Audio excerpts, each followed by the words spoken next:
Doctor is interested in the proportion of patients which live at least 5 years after being diagnosed with stage 4 breast cancer. He randomly selects 150 patients diagnosed with stage 4 breast cancer and follows them for 5 years. Suppose the true 5-year survival rate for stage 4 breast cancer is 41%. So this is a 4-part problem. Okay, 4-part problem. We're going to start with part 1 here, which is the most important part. We're going to need part 1 for the other 3 parts.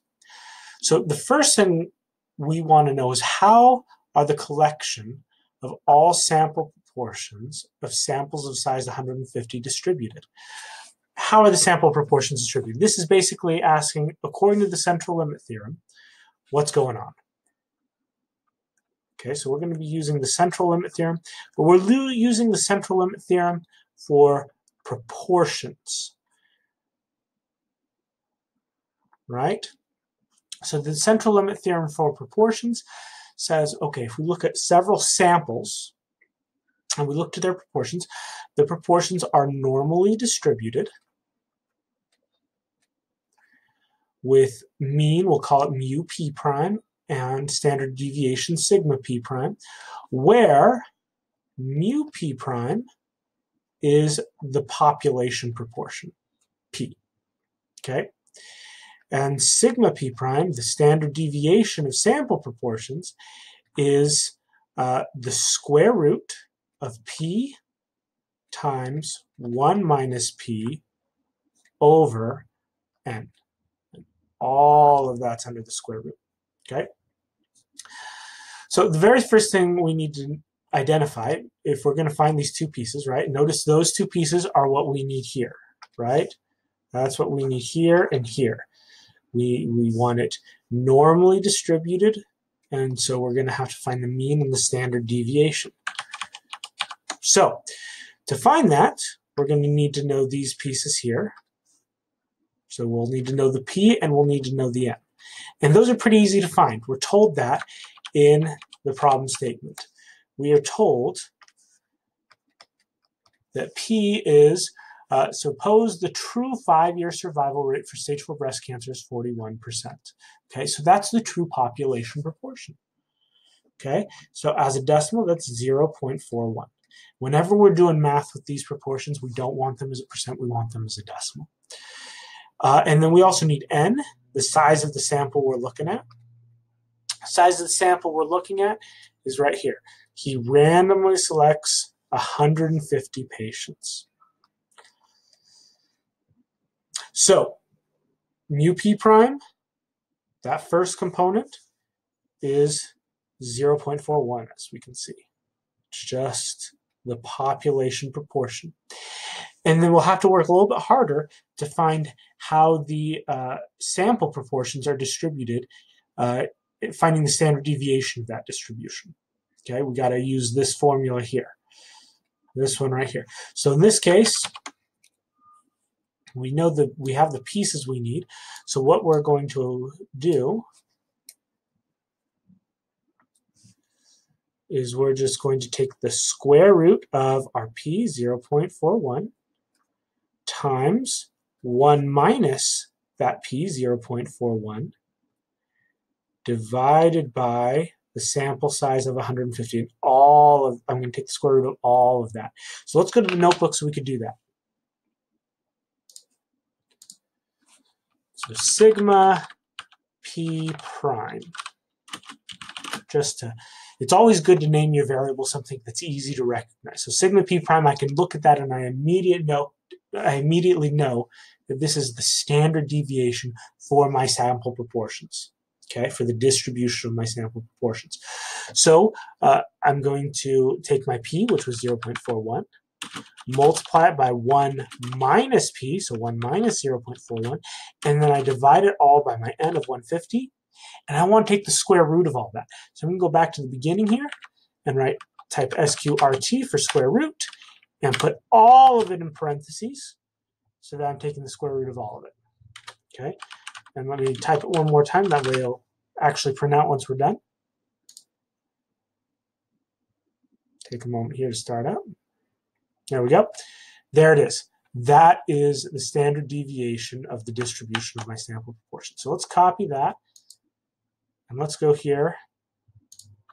So there it is, standard deviation of my sample proportions, and we already said before that the mean of the distribution of my sample proportions is 0.41. This is going to be critical for what follows, okay? Okay, let's move on to step 2. Now that we know how this stuff is distributed, okay, and let's get started. Let me clean this up a bit first. We can work on step 2.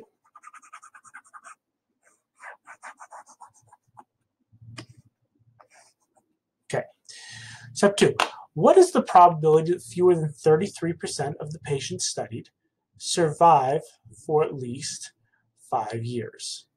So what we're asking here is, what is the probability that our sample proportion is less than 33%, right?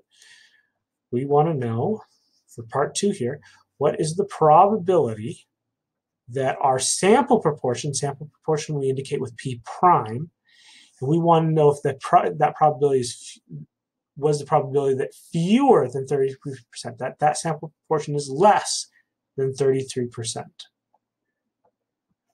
Okay? And so we're going to look at that normal distribution.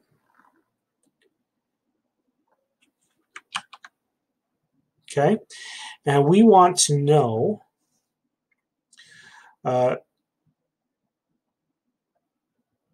probability that we're less than 0.33. Okay? So we're going to do this the usual way. We found in the previous step our mean and our standard deviation. So we're going to go from our value, our P prime value of 0.33. We're going to go to a standard normal distribution, and then finally find our probability.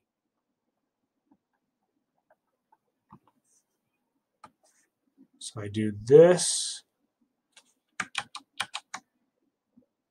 step using our old formula, z equals the value minus the mean over the standard deviation.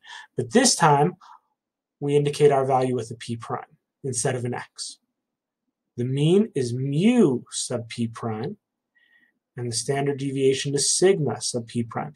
The mu sub p prime, the sigma sub p prime, those are the pieces we found in part 1, right? And then once I find that z-score, I'm going to go over here to get my probability, and I'll use my good old p-norm function for that in R. Okay, so let's find that z-score. So z is going to be p prime minus mu sub p prime over sigma sub p prime. The boundary value here this time that I'm interested in is 0.33. Since I only have the one boundary value, I'll only have one z-score. Minus mu p prime, which remember, mu p prime is the population proportion p, right? That's according to the central limit theorem. So that's the 0.41 divided by sigma p prime, which we found in the previous step. That's what we put here, right? Which was 0.0402 about. Okay. So let's throw that into our notebook.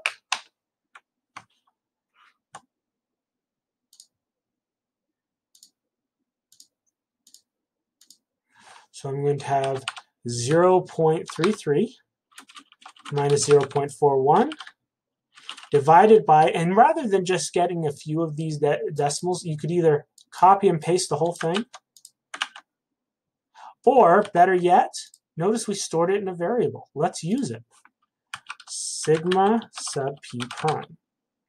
Okay, that is going to be the z value that I am going to use for part 1. And I'm going to need that as part of my answer, so let's print that out. There it is. There's my z value, negative 1.992. So let's copy and paste that. So part 2, the first thing that I need to do for part 2 is list the z-scores. I only have the one, negative 1.992. Okay, now that I have that, I use the p-norm function. Once I get the z-score, I use the p-norm function to find the probability. Okay, so next, p-norm, plug in that z-value. And in this case, we want lower tail equals, and if we look at our picture, I do have the lower tail shaded, right? So this would be lower tail true.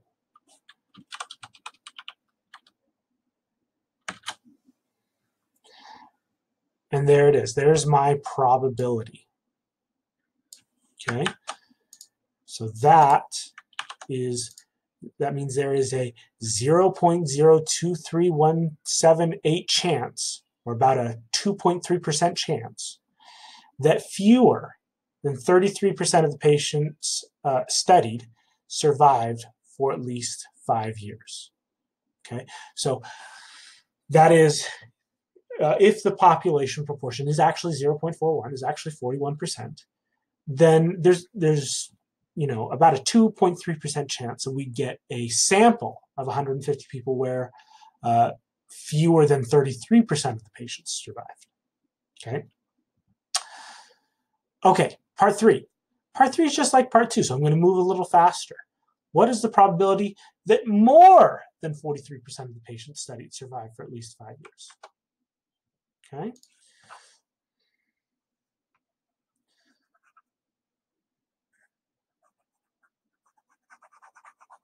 So for part 3, we want to find something almost very similar. And now we want to go more than 43%, or 0.43. Okay, so we still have the central limit theorem. We're still going to have that normal distribution.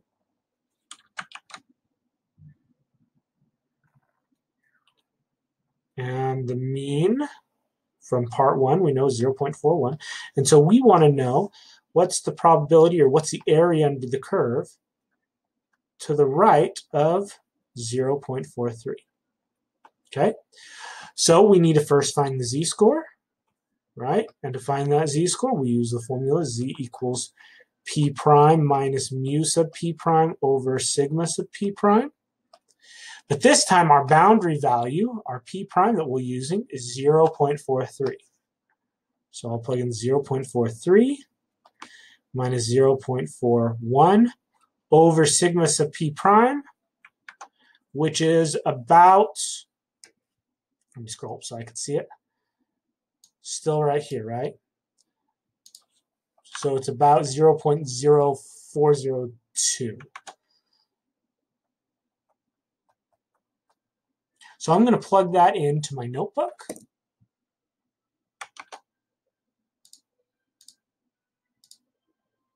Okay, and when you're doing this, it might be helpful to just have a little distinction so that you know when you're done with part 1, when you're done with part 2, when you're done with part 3. So now I'm working on part 3, right?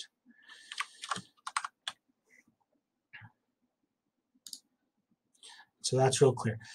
And if I add a text cell here, I could say, hey, I'm working on part 2. Okay, so that was part 2. Now I'm working on part 3. So z in part 3 is, now I want to know about 0.43 minus 0.41. And I still have my standard deviation stored in sigma sub p prime. Okay, so let's print that out. There's my z-score in this case, 0.4980. So let's copy that, copy and paste into the answer. So this is now part 3, 0.4980. Okay, and now that we have that z, we can calculate the probability, right? And we're going to do that with the p-norm function. So p-norm, q equals the z that I just calculated, lower tail equals, and if we look back at the picture, we could see in this case, we want we don't want the lower tail, we want the upper tail. So we're going to have lower tail false.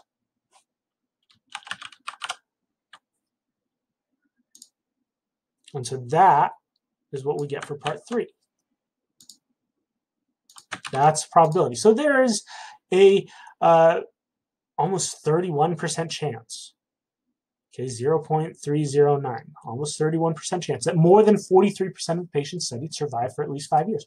So this is a much higher probability than the probability we got in part 2, right? This is a fairly reasonable, fairly likely outcome. 31% is pretty likely. Not the most likely, perhaps, but pretty darn likely. So it's saying that if the population proportion of patients that survive for at least 5 years is actually 41%, then there is a 31% chance that our smaller sample of 150 patients will have a sample proportion of 43% of people who survive. Okay. All right, step 4. What is the probability that between 33% and 43% of the patients studied survived for at least 5 years? Okay. Oh, gee, let's see. That 33% and that 43% sound familiar. Let's come back to that in a moment. Okay. Let me clear this up a little bit so we have room to work.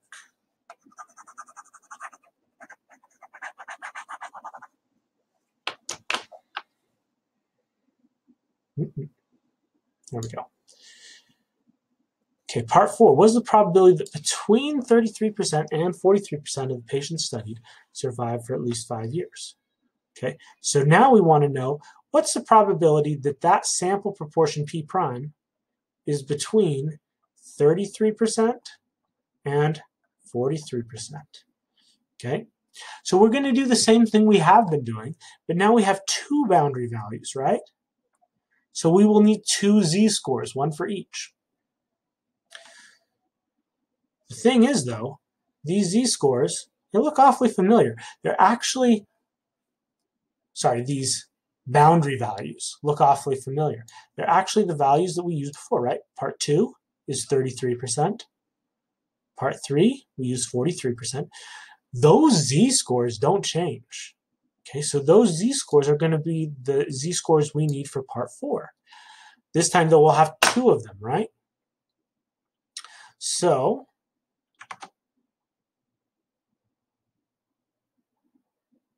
when we grab the z-score from part 2, that's one of the z-scores, and comma, the z-score from part 3, corresponding to 43%, that's the other z-score.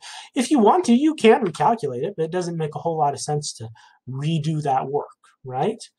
Because I already know what the z-score for 33% is. It's negative 1.99. I already know the z-score for 43%. It's 0.498. I'm using those same numbers again. I'm going to have the same z-scores. Okay, so since I know those z-scores, I can right away find the probability. So this is an in-between probability. So we're going to do what we always do for in-between probabilities. And just to remind you,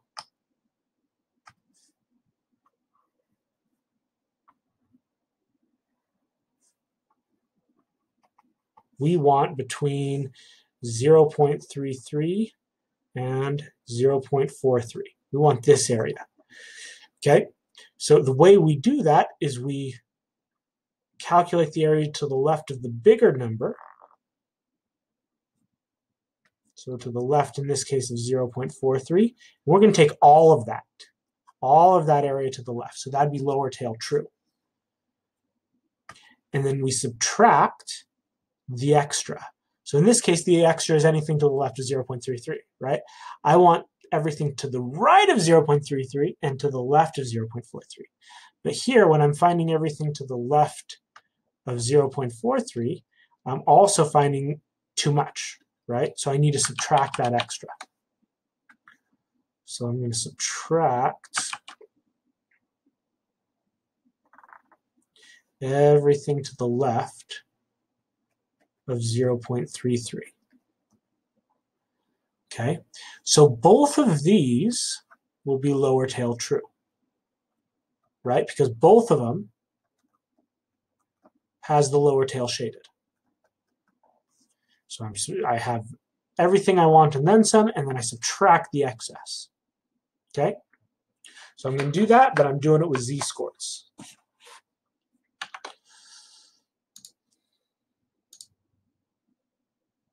So let's make clear that we're dealing with part 4.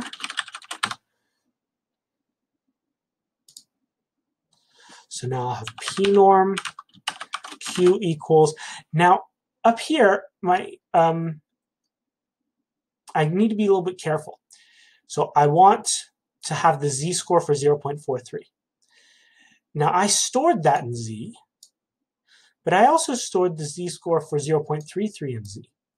When I stored this z-score, it overwrote the previous value.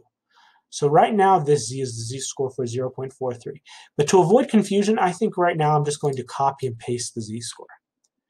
If you were more clever than I was about storing your z-scores, you might have called this z1 and this z2. And that way you wouldn't have that problem, right? You wouldn't have overwrote the previous information, okay? But first, I take the z-score for the bigger number, 0.43, lower tail true, and I subtract the excess. P norm where Q is equal to, so I'm going to take the z-score associated with 0.33, right? So that's negative 1.99. Lower tail also true. And there it is. That's the probability. So let's copy that. Let's put it in here. There is a 0.667 chance, or about a 67% chance, that between 33% and 43% of the patients studied survive for at least 5 years. Okay. Now this is assuming, this is all given that we know the population proportion is 0.41, 41%. In reality, if you look at the whole population, 41% of breast cancer's survivors, or breast cancer patients, survive for 5 years. Okay. And here we're saying that given that, there is a 67% chance about that we get a sample where between 33 and 43% of the patients survive for 5 years. Okay? So that's all of it. Let's submit it. And we have it.